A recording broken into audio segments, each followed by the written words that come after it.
Welcome to Foreign Countries, Conversations in Archaeology with me, Ash Lenton. If you're enjoying Foreign Countries and you want to hear more episodes, please become a patron of the show for just $2 a month. Go to the website and click the patron button, foreigncountries.podbean.com. This episode is all about early medieval cemeteries in England, commonly known as early Anglo-Saxon cemeteries. My guest today is Professor Duncan of the University of Central Lancashire, who very recently published his book, Early Anglo-Saxon Cemeteries, Kinship, Community and Identity.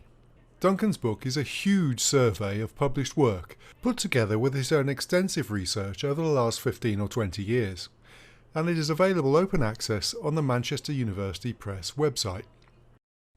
So welcome back, Duncan.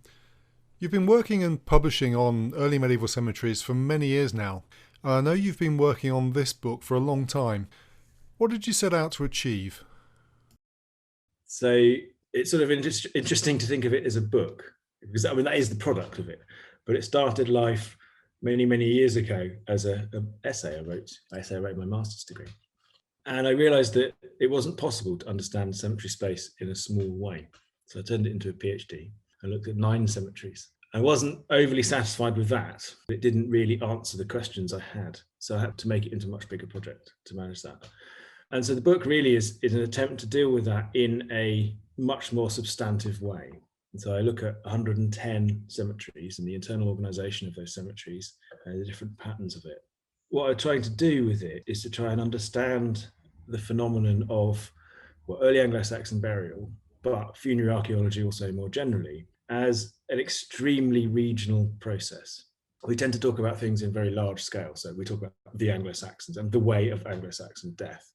But in reality, each burial is made by a group of actors who are unique to that burial.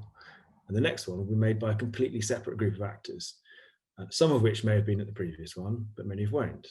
And so each event, each archaeological context has been constructed in a completely new fashion, using the series of cultural and chronological tools available to people there. And so what I'm trying to do is sort of frame these particularly interesting cemeteries. And the reason they're interesting from a funerary perspective is that they have quite a large number of grave goods and good preservation of skeletal remains. So you can combine objects and osteoarchaeology together to create a much more detailed picture to allow a sort of multi-layered interpretation. But if we understand them then as a local chronological context, then we have to accept that there's massive variation within the range of possible expressions in each individual rite. So then how can we compare and cross-compare within cemeteries and across cemeteries to understand that sort of narrative, really? And really, I suppose at that level, we're doing what we always claim to do with archaeology, which is get down to the local stories, the individual stories, the people, the actors who make the archaeological record. 110 cemeteries is a huge undertaking, so do you see it as a very small-scale analysis as well? In many ways, it's the reverse, I guess, of what we're trying to do. We talk big picture stuff. We talk about the Romans, the Anglo-Saxons, migration, identity, that sort of stuff. But maybe it's time to start thinking about the individuals as well. So that's what this book is really trying to do, to look at individuals and their contribution to a broader cultural zeitgeist of early medieval England. So you have a number of strands of inquiry, and I want to talk through those with you, but as a starting point, you have a particular view of cemeteries, don't you? Yeah, there's loads of ways you could go about trying to understand cemetery space, organisation of mortuary environment, your micro-landscape perspective, all that sort of thing. But one of the things that strikes me about this particular cultural context is that they're using it to tell stories. The cemetery space is a physical representation of community history. And one of the things that we have with our community histories and our cemeteries are very good records and archives that you can go through and look at names and dates of death and this kind of stuff. Exactly the same sort of thing is taking place, but in a physical and material way in the 5th, 6th and 7th centuries AD. So as a metaphor, and I'm not the only person who's ever used this metaphor, but I think it's a very powerful one, talk about writing cemetery space as writing histories and telling stories. Yeah, so the cemetery as a storytelling device. Okay, so in terms of cemetery and grave organisation, you talk about the syntax of space, so the spatial relationships. What I'm trying to do that really is introduce the cemetery space and look in detail at the individual components that structure it. So, for example, orientation of grave, east-west, north-south, the comparative orientation of graves, location of pre-existing features, Roman ditches, Bronze Age barrows, look at the presence of different clusters of graves and use statistical approaches in an attempt to divide those up and see what patterns start to appear. So really that's setting the scene as a context of the ritual and the space, exploring the difference between cremation and inhumation in terms of how it applies to cemetery space. And the answer often is very different in each cemetery. Those tools being used differently to express different aspects of community identity or individual identity in each space. And moving that on, those relationships, as you say, were designed over space and over time. So the next strand, as you're describing it then, is Multimeter. And I've already alluded to the fact that chronology is extremely important here, because the chronological context, what's available to you at the point of you are designing your friend, your family member's burial, is absolutely critical to what's going into it. So it might be that in the mid-6th century, for example, there are not as many weapons as there are in the early 6th century and the later 6th century. So it may not be something that you would choose automatically to place into a grave. So that chronological context matters quite significantly. And the Multimeter, talking about that time, if you like, the pulse, the change, the rhythm of mortuary practice, as part of that storytelling, the meter of poetry or the meter of music, talks about that sort of shift and change from generation to generation, those reinterpretations of the ritual, who's alive to be participating in it, who's creating it, what that means. Perhaps you've got plots, groups of burials that are prominent at one point, then die back, and then come back again later, and other ones that appear and disappear. So trying to look in detail at the chronological development of sites. Some cemeteries, it turns out, are organised chronologically and others not. And so it's quite an important way that people hang the narrative onto that space. And what I think comes out of that chapter, what I hope comes out of that chapter quite prominently, is that different groups burying in a single cemetery will actually treat time differently, and they will approach it differently. So many sites like Appledown, for example, there's a core of burials right in the middle of it, buried on east-west orientation, which I've already established as significant in the syntax of cemetery space. And those individuals have most of the grave goods in the cemetery, certainly the ones that you would consider to be Anglo-Saxon in their type. They also are buried on top of each other over time in a tight cluster. So they're constantly returning to that space, generation after generation after generation after generation throughout the use of the cemetery. The surrounding burials, which are much more loosely spaced, don't do the same thing at all. First off, they have smaller numbers of grave goods, often a bead or a buckle or occasionally a small spearhead. But those are buried in a way that appears to go clockwise around that centre. Starting off, difficult to identify the first burial, but starting off probably at 12 o'clock and then just moving around all the way until the cemetery finishes. And so what you've got there is two completely different attitudes towards the use of space and time within that space. And so that's one of the things I start to bring out in that meter chapter, that sort of rhythm. If you approach space in one way, it shows you have a particular attitude towards the narrative device that you're using versus using space in the other way. I've always been interested in those grammatic arrangements, the palette of choices, and you use the concept as the grammar of the grave. Taking that idea and starting to look at what's inside the grave, what is it that people are actually placing in there, how they're constructing that individual funeral narrative, the artifacts, positions of bodies, and trying to look then at how different narratives start to appear and be used in different ways by different groups. And we're setting up the 5th chapter, imitation of the individual, as a way to say, well, actually, if we combine artifacts and skeletal material together, perhaps we can start to see those attitudes also reflecting lifeways. So, for example, one of the things that I'm able to discuss in detail is height or stature. And it turns out that people with greater stature, men in particular, with weapons with more stature, are buried in slightly different places in the cemetery to other people. So perhaps this is to do with biological affinity, their closeness biologically to other groups. So maybe what we can start to point to is that these different attitudes in the graves, in the cemetery spaces, are down to family groups with different approaches to the mortuary space. Wakeley, for example, if we keep on the individual artifacts, we've got a cluster of burials to the west-hand side, which have type 2 belt buckles, which have got a backplate on them. What they're doing there is using aesthetically visible material culture to express a particular type of burial. You could call it wealth if you want, but I think aesthetic works better because it doesn't place a value judgment on it. But they're creating a burial that looks like a particular thing. And you can see this time and time again at various places where you have a burial tradition that continues in particular clusters of graves over generations.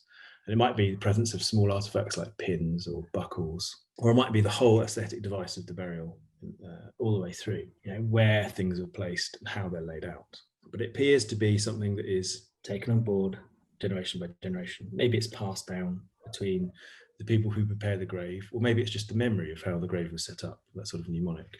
And it's interesting that when you start to isolate groups within those, so for example, I used male weapon burials at West Heselton in Yorkshire, in a T shape in the middle of the largest plot, are all the same sort of stature within 2 or 3 centimetres of each other, which is an astonishing thing, really, when you start doing that. If you looked at all weapon burials, and this is a thing that we normally do in archaeology, to take a category across the whole cemetery, all weapon burials, then the stature varies massively. But if you start isolating areas of the cemetery and looking at those, or particular types of ritual, multiple weapons in the central plot, they're all very similar. Interestingly then, women in that same plot with grave goods are not particularly similar.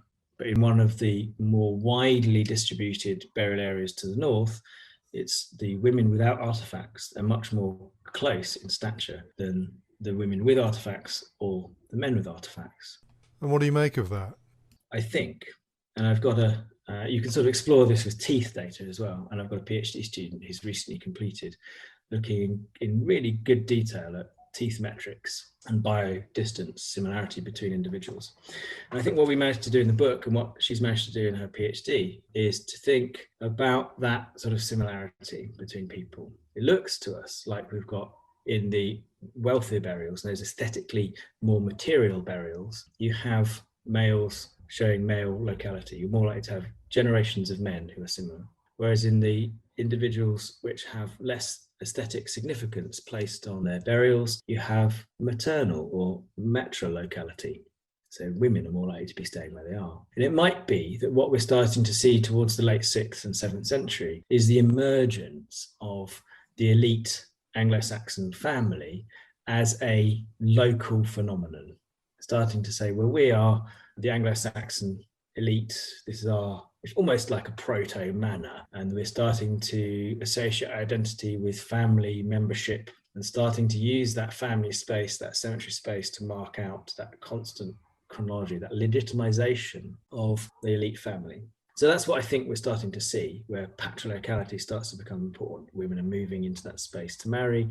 It's the male that's remaining and inheriting the land and continuing that tradition. And you're saying that's localized, it's not necessarily a general pattern? That's not happening amongst all groups. And that's the point, isn't it? Different clusters, different areas.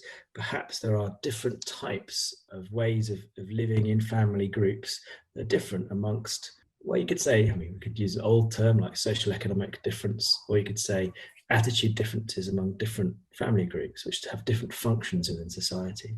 Those cemeteries, like, for example, Appledown, where we've got that cluster around the site, skeletally, those individuals are more likely to have trauma or damage, for example, osteoarthritis or breakages to their bones, than the people in the middle. But the people in the middle often live longer.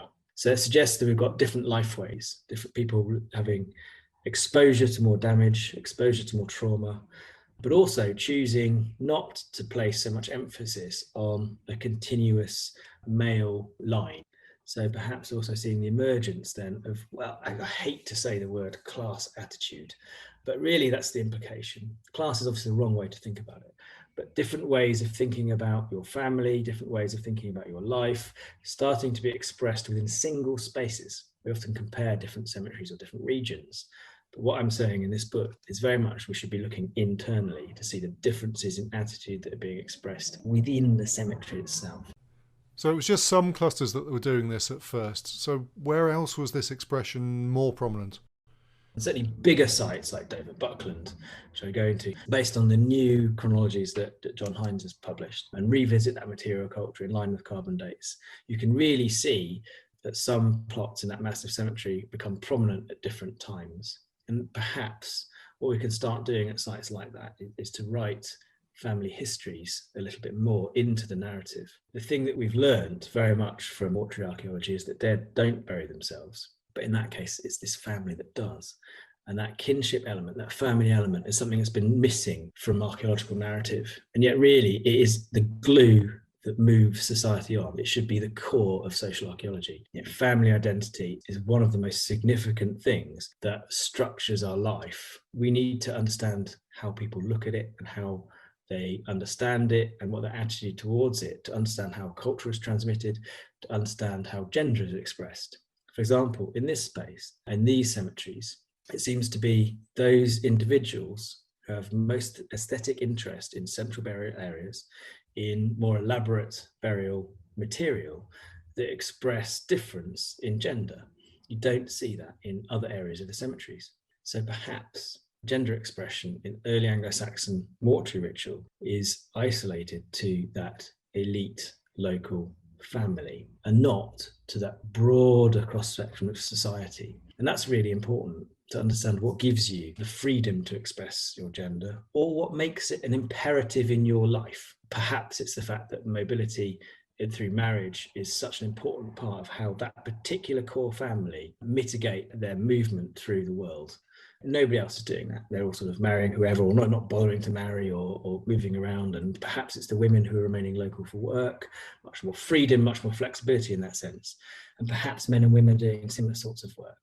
But that core elite family are the ones that are saying, this is the way that men are buried, and this is the way that women are buried. And so gender identity, the aesthetics of space and the aesthetics of that martial versus practical elements or dress, extremely important amongst that group of people who return to their burial space over and over and over and over again. So really with this book, I'm trying to write a much more holistic and complex narrative that really gets down to these local and individual histories. I'm thinking now in terms of paradigms and how to approach this material from now on. Is it really still possible to think about regional cultural patterns? Yeah, so 110 cemeteries, because they're well-published examples that can be explored in some considerable detail.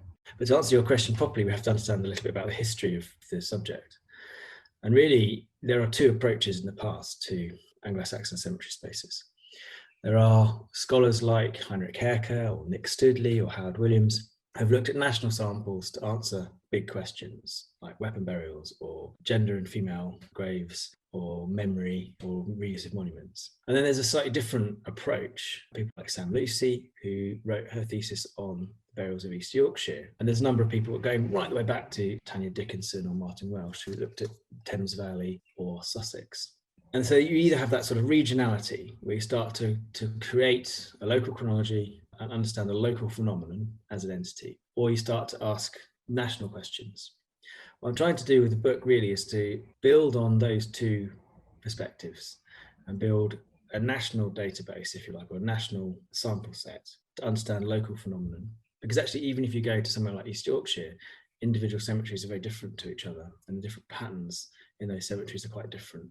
So although there are clearly things that are favoured in some regions to others, in Kent, for example, there are lots more garnet disc brooches or swords, artefacts imported from the continent, from Merovingian France. Whereas in Yorkshire, you have more crouched burials, more burials on the side, more variation in the physical space. So there's definitely regional phenomena that take place. But that's part of the cultural set available to those individuals. The cemetery design itself is still a very local phenomenon. And so really what I want to do is sort of step away from those and start to look at individual sites as the point at which we should investigate these spaces. Yes, we need to understand them in their national set. Yes, we need to understand them as the product of regional cultural influences. But we also need to understand them as deeply local and deeply personal places. 110 cemeteries, a lot of graves. And given the various strands of inquiry that you've been following, what is it that you can really understand now that you hadn't, say, in previous papers, for example? I'm building on some papers I've published in the past. A methodology paper dealing with spatial statistics, but looks at 3 sites. And so really, to understand that and use it properly, you have to understand the whole phenomenon. So by applying that to a whole load of sites, actually new factors come to play and start to become evident. For example, actually burial plots, not the only way of organising the physical space of the cemetery. Whereas obviously the methodology paper, which looks at spatial statistics, focuses entirely on that one phenomenon. There are plenty of other ways of doing it as well, which don't rely on that spatial placement. Perhaps it's about the density of burials or other things, the use of cremation versus inhumation, for example. And while I do talk a little bit about, I've published a paper on infant mortality and mobility, and I do talk a little bit about that in the paper, it's very much in that broader context. Each of those pieces is a smaller piece of the puzzle that adds to the bigger picture that is the book as a phenomenon. And so really what you can see is it is the product of over 10 years worth of thinking.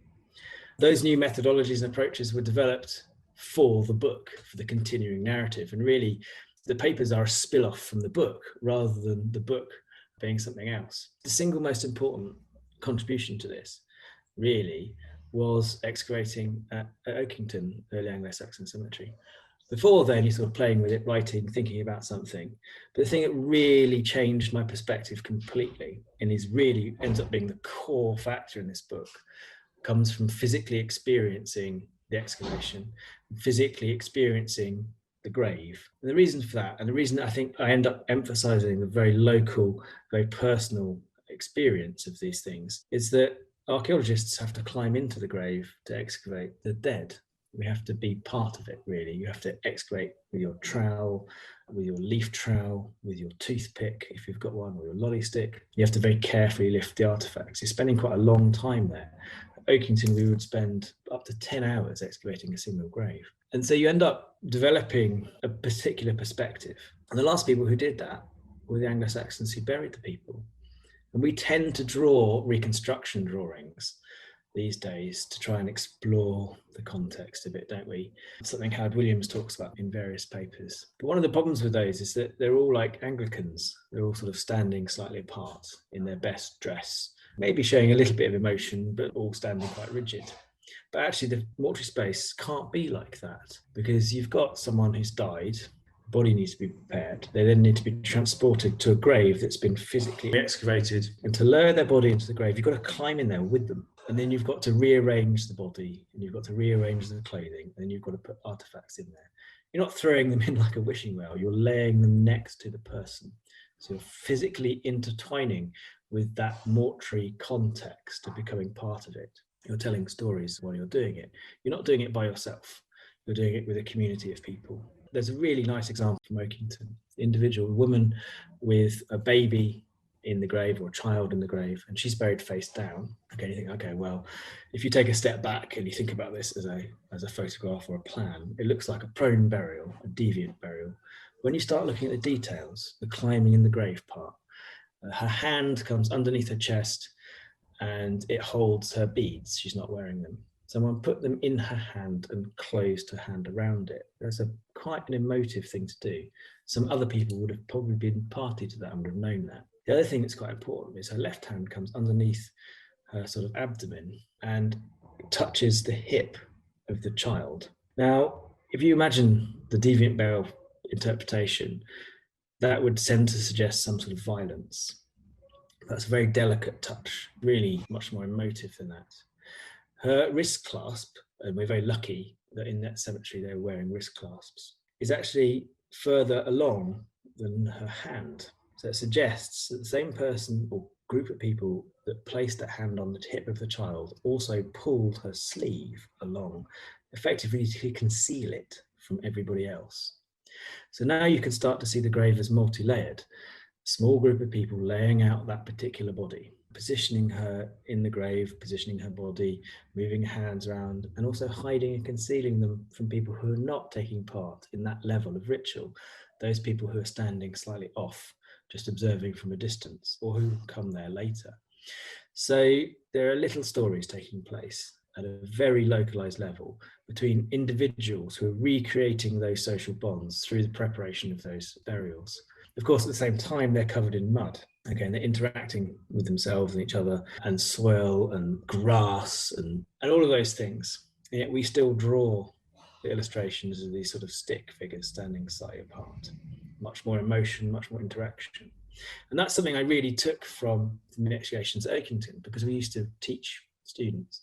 So you've got 3 or 4 people working on a grave, and it becomes a joint exercise. One person directing, others following, chatting, experiencing the thing together and learning from each other and really bonding as a team. And then you split them up and move on to the next excavation. And they use some of the knowledge they've gained from that one to lead the next group, and so on and so forth. So really, actually, you could use the excavation of those graves as a direct metaphor to understand the cutting of the grave in the first place and the laying out of a body. So these ideas and this research, what new avenues do they open up for you? Where do you go next with this? So what am I doing next? And this is a huge exercise, this book. I had to get it out of my head because I wasn't unable to move on from it. It was just sort of existing in my head and needed to be written and expressed so that I could build on it in terms of interpretation, in terms of exploring the Anglo-Saxon context. One of the things that I've done in this book very much, as I hope has come across, is talk about the local phenomenon, the individual, and start, and it really is only a start, to talk about that sort of biodistance, family, kinship thing. And I think you can do that using teeth metrics, and I think you can do that using stature. And we can support that at the moment with ongoing research into ancient DNA. But at the moment, the ancient DNA work we have is also focused on migration and identity. And so what we're doing really is trying to set the scene for a broader conversation that can use new scientific data to support a complex conversation about kinship. For example, biology is not the only phenomenon in kinship. Fictive kinship is a really important part of what social anthropologists also describe. So if we're going to start having an ancient DNA conversation about who is and who isn't related to each other in the cemetery, and the lab I'm working with has told me last week that they're developing methods to start looking at beyond the first and second degree kinship, which is fabulous. If you do that, we can start to see who in a cemetery is related to each other over multiple generations. I mean, that's amazing. Who are second cousins. That was absolutely brilliant in terms of understanding this as a local phenomenon. So I think that's very much where I would like to see this work contributing, where my own work is certainly going. At the moment, I'm interested in the huge diversity that's going into biological identity in Anglo-Saxon England. And we've got individuals from quite surprising places. We have individuals from the cemeteries I'm talking about in this book coming from West Africa, for example. We can prove biologically a connection to France and across the whole of the UK. And really identify first-generation immigrants versus indigenous individuals, but start to bring that into this complicated picture, this complicated local phenomenon. So really, it turns out, hardly a surprise, is it? Because why should the past be simpler than the present? The past is really complicated, and the expressions of identity are really complicated. So this book is really the stepping stone to which to have a much nicer conversation, I think, around that material. And how do you want to see your contribution developed? Where do you want to see the discipline going from here? How do I want people to develop this book? How to use it? Well, the first and most important lesson, I think, of it, that I had to learn myself, is that we have to make serious concessions to the archaeological record when we're making an interpretation. We tend, as archaeologists, to be driven by the survival, even subconsciously. So, for example, if you're looking at isotopes in an early Anglo-Saxon cemetery, the temptation is to say people with weapons have these types of isotopes and people without weapons have these types of isotopes. But that division is artificial, and it's based on the material culture, and it's based on the archaeological view and not on the contextual view. It would be much more successful, as I show in the book, to say these individuals with weapons and these individuals with weapons have these isotope signatures, and these people without weapons have these ones. So combine multi-layers. Don't just go, the material culture and the skeletal archaeology say this. Well, actually, what about the space and the chronology as well? And one of the reasons why those types of scientific investigation haven't really worked in this period in the past is exactly that. You're taking a cross-section across a whole cemetery or multiple cemeteries and assuming that just because individuals have a particular type of material culture, they are in some way the same. In fact, they're not. space is much more important, and chronology is much more important, and then material culture sits on top of that. So what I really want to see is people who do that sort of work, bioarchaeologists, osteoarchaeologists, working alongside people with really detailed chronological and contextual information to develop methods that actually reflect the type of data that we're working with, the context. So that's really what I think should be, for me at least, the starting point of the book. And I'm able to demonstrate there are patterns in the biodata which haven't been seen before, simply using the same data, by breaking them down in slightly different ways and approaching them in slightly different perspectives. Yeah, I think that multidisciplinary approach is something we'd like to see. Thank you very much for joining me today, Duncan Sayer. If you're enjoying Foreign Countries and you want to hear more episodes, please become a patron of the show for just $2 a month. Go to the website and click the Patron button, foreigncountries.podbean.com.